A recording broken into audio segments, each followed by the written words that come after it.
ಸ್ನೇಹಿತರೆ, ಕಾವ್ಯಧ್ವನಿಗೆ ಸ್ವಾಗತ. ಧರ್ಮಸ್ಥಳವನ್ನ ಅಧರ್ಮಸ್ಥಳ ಎಂದು ಬಿಂಬಿಸುವ ಎಲ್ಲ ಲಕ್ಷಣಗಳು ಕಾಣ್ತಾ ಇದೆ. ಹೌದು, ಇತ್ತ ಸೌಜನ್ಯ ಜೊತೆಗೆ ಸೌಜನ್ಯ ಕೇಸನ್ನು ಹೊತ್ತು ಹಾಕಿದ್ದ ಪೊಲೀಸರಿಗೀಗ ಗಾಬರಿ ಶುರುವಾಗಿದೆ.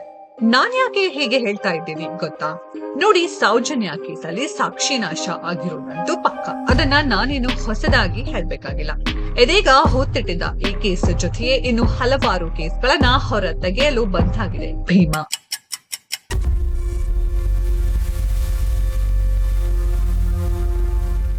ಧರ್ಮಸ್ಥಳದಲ್ಲಿ ಹೂತಿಟ್ಟ ಶವಗಳು ಅದೆಷ್ಟು? ಯಾರ್ದೋ ಪತ್ನಿ, ಯಾರದ್ದೋ ಅಕ್ಕ ತಂಗಿ, ಯಾರ್ದೋ ಮಗಳು, ಎಲ್ಲ ಶವಗಳನ್ನ ಹೂತಿಟ್ಟಿದ್ದು ಇದೇ ಭೀಮಾ.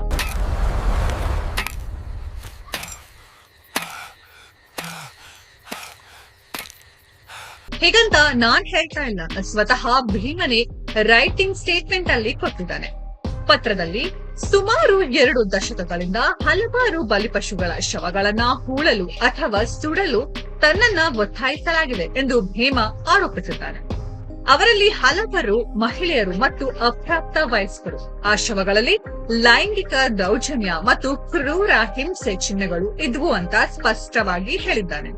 ಅರೆ, ಹೀಗೆ ದಿಢೀರ್ ಬಂದ್ಬಿಟ್ಟು ಹೀಗೆಲ್ಲ ಕಡ್ಡಿ ಮುದ್ದಂಗೆ ಹೇಳ್ತಾನೆ, ನಡೀರಿ ಈಗ್ಲೇ ಹೂತಿಟ್ಟ ಶವಗಳ ಜಾಗ ತೋರಿಸ್ತೀನಿ, ಎಲ್ಲ ಹೊರಗೆ ತೆಗಿರಿ ಅಂತ ಅಂದ್ರೆ ಯಾರಿಗ್ ತಾನೇ ಶಾಕ್ ಆಗಲ್ಲ?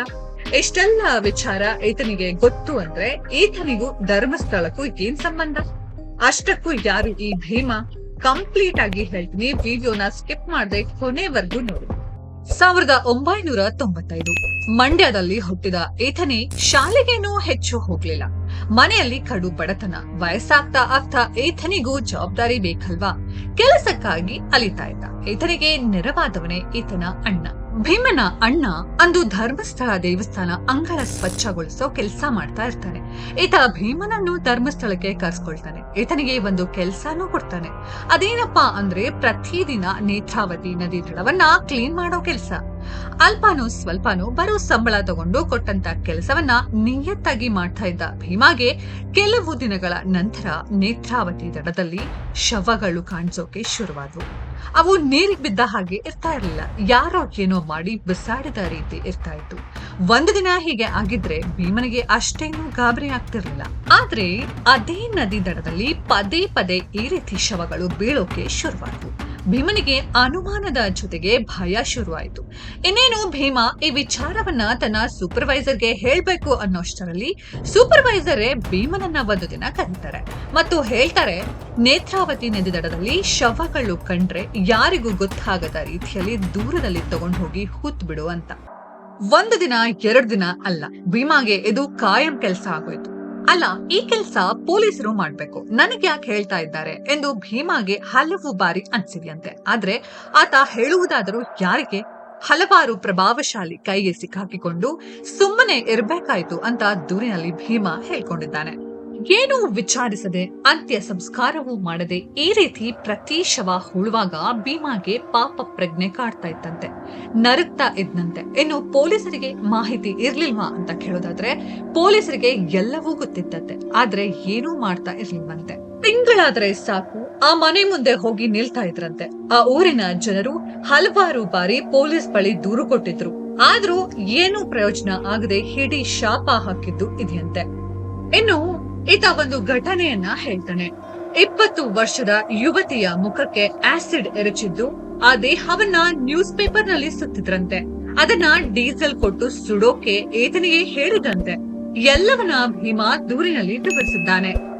2012 ಇನ್ನೊಂದು ಘಟನೆಯನ್ನ ಈತ ಪ್ರಸ್ತಾಪ ಮಾಡಿದ್ದಾನೆ. ಅದೊಂದು ದಿನ ಈತ ಊರಿಗೆ ಬಂದಿರ್ತಾನೆ. ಆಗ ಸೂಪರ್ವೈಸರ್ದು ಫೋನ್ ಈತನಿಗೆ ಬರುತ್ತೆ. ಎಲ್ಲಿದ್ಯಾ, ಬೇಗ ಬಾ, ಇಲ್ಲೊಂದು ಹೆಣ ಇದೆ, ಉಳ್ಬೇಕು ಅಂತ.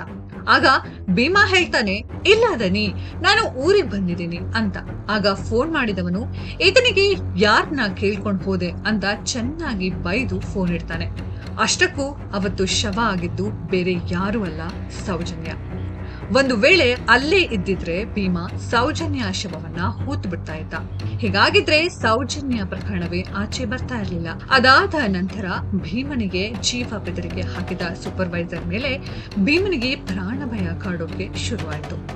ಇಷ್ಟೆಲ್ಲ ಮಾಡಿದವನು ನನ್ನನ್ನು ಖಂಡಿತ ಉಳಿಸಲ್ಲ ಅಂತ ಗೊತ್ತಾಗಿ ಮದುವೆಯಾಗಿ 2 ಮಕ್ಕಳು ಹೊಂದಿದ ಭೀಮಾ ತಲೆಮರೆಸಿಕೊಳ್ಳಲು ರಾಜ್ಯವನ್ನೇ ಬಿಡ್ತಾನೆ. ಕೊನೆಗೆ ಪಾಪ ಪ್ರಜ್ಞೆಯ ಭಾರ ಹೊರಲಾರದೆ ಭೀಮಾ ದಶಕದ ನಂತರ ಈಗ ವಕೀಲರ ಮೂಲಕ ಹಾಜರಾಗಿ ಎಲ್ಲವನ್ನ ಹೇಳ್ಬಿಟ್ಟ. ಇಷ್ಟೆಲ್ಲ ಆದ್ರೂ ಪ್ರತ್ಯಕ್ಷ ಸಾಕ್ಷಿ ಇದ್ರು ಪೊಲೀಸರು ಇದನ್ನ ದಿಕ್ಕು ತಪ್ಪಿಸೋ ಕೆಲಸ ಮಾಡ್ತಾ ಇದ್ದಾರೆ ಅನ್ನೋ ಆರೋಪ ಬರ್ತಾ ಇದೆ. ಶವಗಳನ್ನ ನಾನು ಹೂತಿಟ್ಟ ಜಾಗ ಇದೆ, ಅಗೇರಿ ಎಂದಾಗ ನೇರ ಸಾಕ್ಷಿದಾರನ ಕರೆದುಕೊಂಡು ಹೋಗಿ ಪತ್ತೆ ಹಚ್ಚುವುದನ್ನ ಬಿಟ್ಟು ನಮ್ಮ ಪೊಲೀಸರು ಆತನ ಮಂಪರು ಪರೀಕ್ಷೆ ಆಗ್ಬೇಕು ಎಂದು ಕತೆ ಹೇಳ್ತಾ ಇದ್ದಾರೆ. ಸರ್ಕಾರಕ್ಕೆ ಎಸ್ಐಟಿ ರಚನೆ ಮಾಡಬೇಕು ಅಂತ ರಾಜ್ಯ ಮಹಿಳಾ ಆಯೋಗದ ಅಧ್ಯಕ್ಷೆ ನಿವೃತ್ತ ನ್ಯಾಯಮೂರ್ತಿ ಪತ್ರ ಬರೆದಿದ್ದಾರೆ. ಜನರ ಒತ್ತಾಯವೂ ಅದೇ ಆಗಿದೆ. ಅದರಂತೆ ಕೊನೆಗೂ ಎಸ್ಐಟಿ ರಚನೆಯಾಗಿದೆ. ಇನ್ನು ಕೇಸ್ ಏನಾಗುತ್ತೆ ಕಾದ್ ನೋಡ್ಬೇಕು.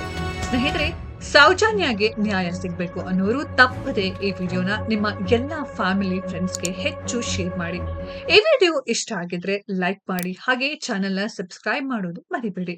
ಇನ್ನೊಂದು ಇಂಟ್ರೆಸ್ಟಿಂಗ್ ವಿಡಿಯೋದಲ್ಲಿ ಭೇಟಿ ಆಗ್ತೀನಿ. ಅಲ್ಲಿವರೆಗೂ ಸ್ಟೇ ಟ್ಯೂನ್ ಕಾವ್ಯ ಧ್ವನಿ. ಧನ್ಯವಾದಗಳು.